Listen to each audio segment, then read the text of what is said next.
कारमध्ये बसून आरामात प्रवास करणे प्रत्येकालाच आवडते।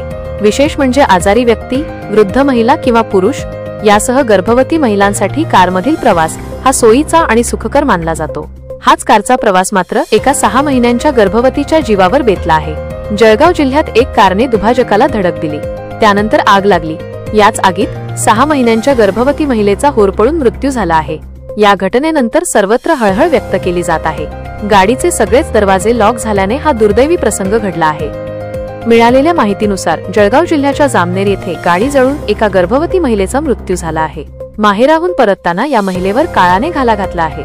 विशेष म्हणजे पतीच्या समोरच पत्नी जान्हवी मोरे हिचा होरपळून मृत्यू झाला आहे। आरटीओ कारवाईच्या भीतीने हा अपघात झाल्याचे प्रत्यक्षदर्शींनी सांगितले आहे। महामार्गावर गाड्यांची तपासणी केली जात होती। याच पोलिसांना बघून चालक संग्राम मोरे घाबरले। त्यांच्याकडे कार चालवण्याचा परवाना नव्हता, त्यामुळे पोलिसांना चुकवण्याच्या नादात त्यांची गाडी महामार्गावरील दुभाजकाला धडकली। या अपघातानंतर इंजिनमधून धूर यायला सुरुवात झाली।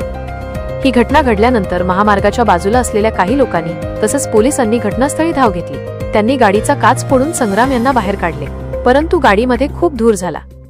बाहेरच्या लोकांना गाडीमध्ये आणखी एक व्यक्ती आहे हे दिसलेच नाही। त्यानंतर काही वेळाने गाडीने पेट घेतला आणि यात गाडीत असलेल्या जान्हवी मोरे यांचा होरपळून मृत्यू झाला।